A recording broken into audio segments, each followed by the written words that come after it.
Tell us about Drury and why you liked him. Well, yeah, he's someone we've been attempting to get for a number of years now.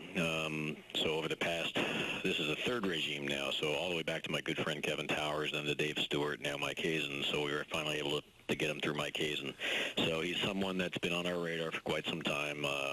He obviously possesses a great deal of ability. We think his best position is third base because they have that big bopper, that left-handed bat, and Lamb down there playing and raking for him. He's been forced to move to second in the outfield to try to find a way to play him. And so obviously we're going to swing him back over here. We think he can play some quality defense for us and swing a well enough bat. We think he's at least an everyday player at the big league level at third base, and we think there's untapped potential there at the same time. So, our pro scouts really, dreamed on, his ceiling, and so we've made the acquisition to dream on it with him. And we were looking at the stats, and I saw he did make, 10 errors, so that is not a concern for you? Well, at the end of the day, we, if for those people that know, Chase Field is probably the fastest dirt infield on the game, so it's not a concern mainly because of that. That is the fastest playing surface, I think, in both the American and National League.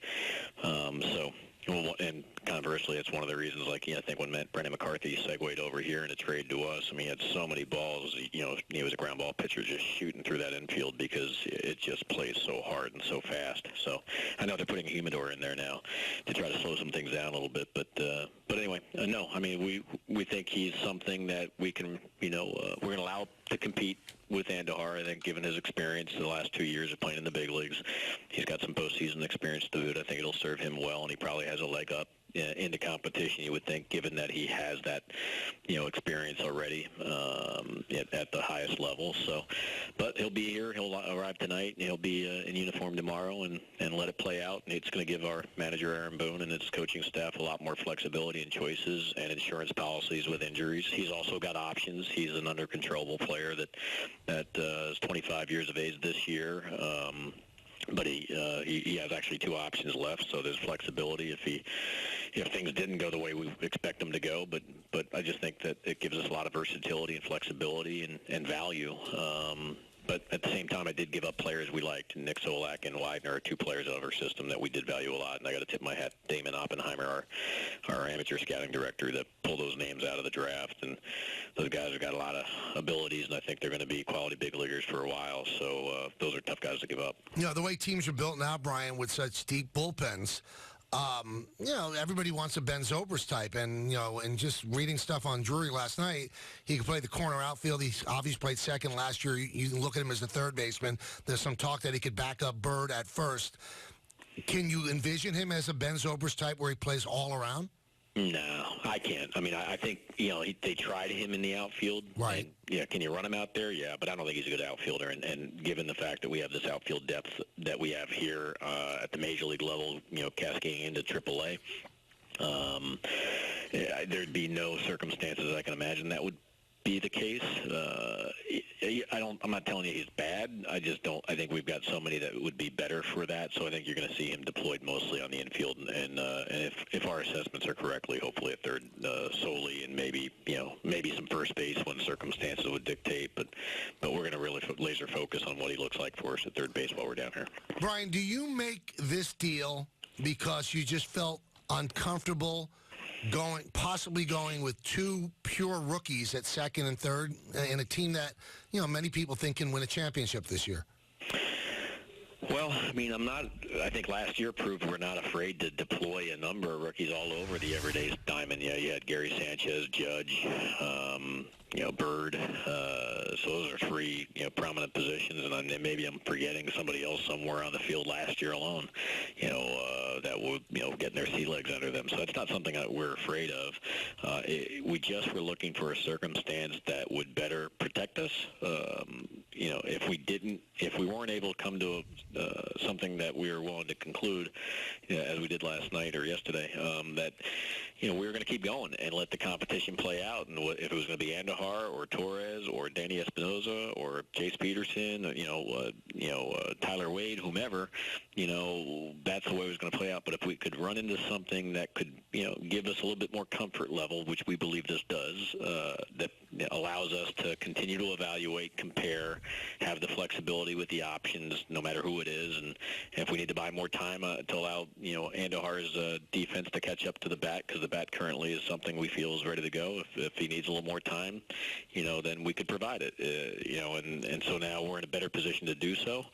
So we just have a little bit of more ability to pivot if necessary at any time, whether it's injury, whether it's performance, what have you. So, we feel better about that more than anything else. If this ends up being your team that you take north, are you comfortable with that? Or do you still think more needs to be done?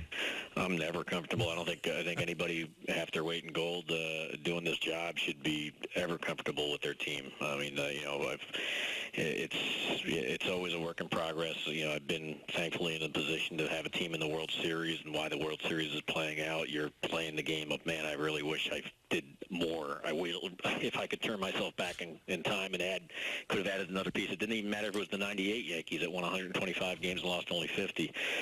There's no perfect team. There's world champions, but even the world champions are flawed. So from someone that is a participant in designing and putting together things on the baseball side, with extremely intelligent crew that I have behind me, there's always ways to be better and find ways to be better. It's just trying to execute it, and at the time that you can or can't, it's what's the price associated with it. But as I said, I think anybody doing this job, it's best to be wired. It's not good enough, and how can you find ways within the parameters that ownership sets to play on that? And if you can, you got to try to do it.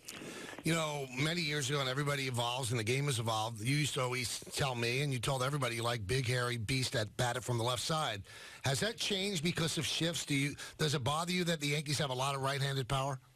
It's changed because of two things. It's the shifts, but when we transferred from the old stadium to the new stadium, and the way the new stadium got constructed, all of a sudden, the extreme, left field and left center field, that all dissipated, and so now the shifts obviously have, reduced a great deal of the offense that you're capable of, and the way our ballpark is, if it's the right-handed hitter that can go oppo and utilize with their power all aspects of the ballpark, and they're not hitting it to an area where Joe DiMaggio, who used to have to hit it with the old, Monument Park sitting out there in far left center field that was a mile away. I don't think the righty-lefty thing makes as much difference, especially if they can hit against both sides, whether they're righty and lefty pitchers. So it's certainly taken its toll on changing that type of philosophy, and now it's about just trying to collect the most talented players in the deepest lineup possible.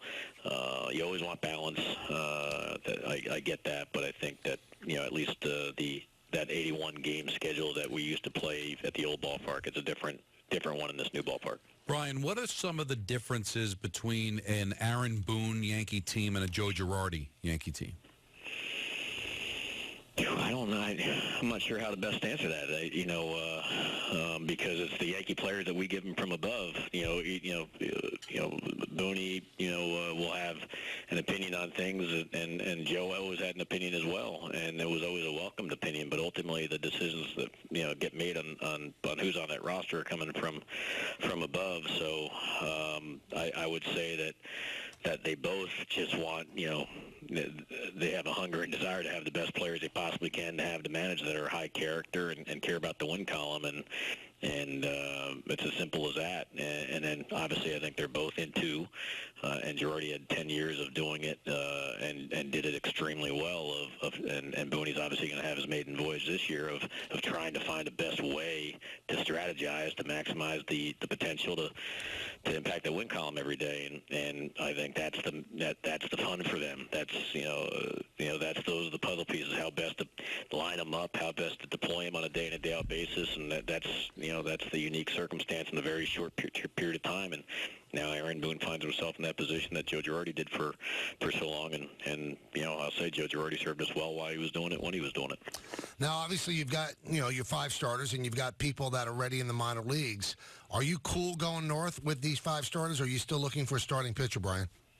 I think I kind of answered that earlier, which is we're open to anything that makes us better. We haven't even, the games are just around the corner, as you know, Michael. So we're just on the verge of starting to get these guys from their batting practice sessions to obviously live game circumstances to see how they react, how the hitters react to their stuff. Usually early in camp, it's going to favor the pitching, and later in the camp, the hitters start to catch up. But regardless, most everybody on the starting staff for the most part knows they're part of the staff and they're lined up in the 5 unless injuries hit. So I think they'll be more focused on specializing certain pitches and sequences and getting their mechanics down rather than obviously the results, especially earlier in camp. So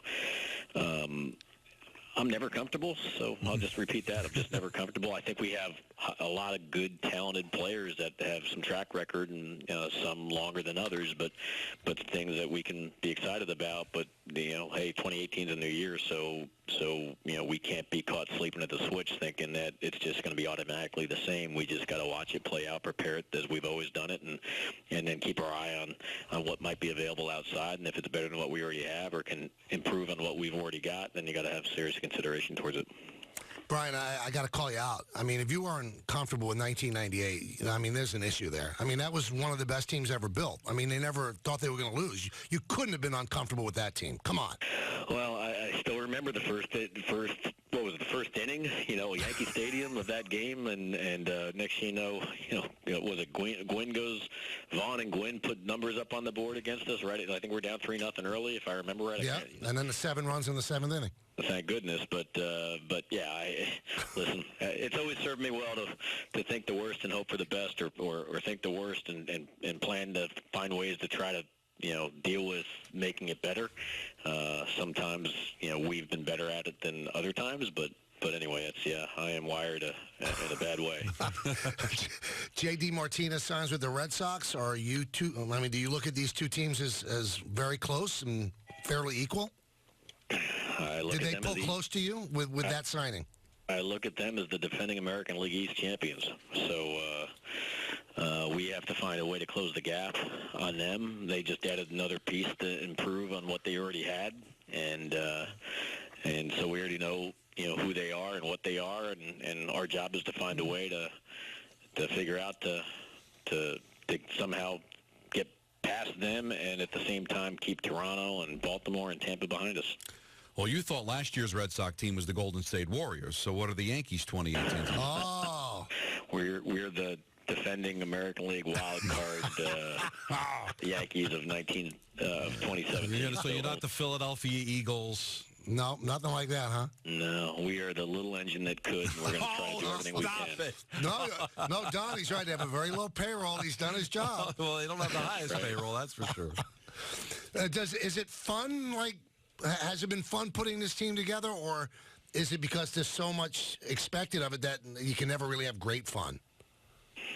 I think we all have passion for this. We all love being a part of this, and it's an honor and a privilege to be in the middle of it. And we know that we have higher expectations, and certainly with that comes added pressure on all involved. But we recognize that that's how diamonds get made. With a lot of pressure and obviously performance, and we're hoping to somehow turn all of it into all of this efforts and stuff into a way to find another championship and therefore a World Series ring for everybody involved here. And hopefully sooner than later. We'd like it to be in 18, but we'll see. Do you feel this is a World Series team? First things first, we have to make it a playoff team. Mm-hmm. Do you think it's a playoff team? I think we're going to have 162 games after 35 games of spring training to find out. All right. But we're going to take our chances. We like what we have as we enter the starting blocks. But talk is cheap. It doesn't mean anything. We got to get our guys ready in the right way down here, keep them healthy, and then go head-to-head. As I said, the American League is the best where the best reside. And, despite how well October played out for us with some exciting times, and we're proud of that, we still have to, we can't forget the fact that, Boston was the division champs, and Cleveland and Houston both won 100 games, and Houston's the defending world champions, and they both won 100-plus games. So that tells you all you need to know about what's going on in baseball. And then, our former assistant general manager, Billy Epler, is doing a masterful job in Anaheim, and so now there's another team that's pushing themselves in the mix, and so there's Minnesota's doing some things that are putting themselves on the map, and Toronto's made a lot of moves as well to try to put themselves in a position to get back into play. So bottom line is we got our hands full. We know that, and first things first, we just got to get ourselves ready for that home opener, season opener up in Toronto. But we'll see. The first thing is to get in the playoffs, and that's a long way away from here. So hopefully everything we do is just designed towards that. Now, final thing, Brian, our first Yes broadcast is Friday. Yankees-Tigers from Steinbrenner Field. Now, you've been there long enough. Those are the games that George used to say were must-win, so you got to pass that along to the Booney. That's the first one on TV. There's no such thing as a must-win in spring training. So you lived through days when there was must-wins in spring training. Oh, I know, and we used to have spirited conversations about that. I would remind the bosses, like most of the veterans would leave in the fifth inning. They wouldn't even know if we won or lost the game till the next morning's paper. But he did, and he always set that tone, and so that's still with us today. Everybody hasn't forgotten it. I think we've tried to put it in the proper perspective when we have, and so ultimately, if we can win games on enough basis, we don't have to worry about. Are you worried about you losing games down here, or if same with anybody's batting average and or ERA and stuff? If obviously things don't look good, then people will ask more questions about it, and ultimately the only questions we want to be asked is, are you happy so far with everything you're seeing? And the answer being yes. That's the most important thing we can do right now.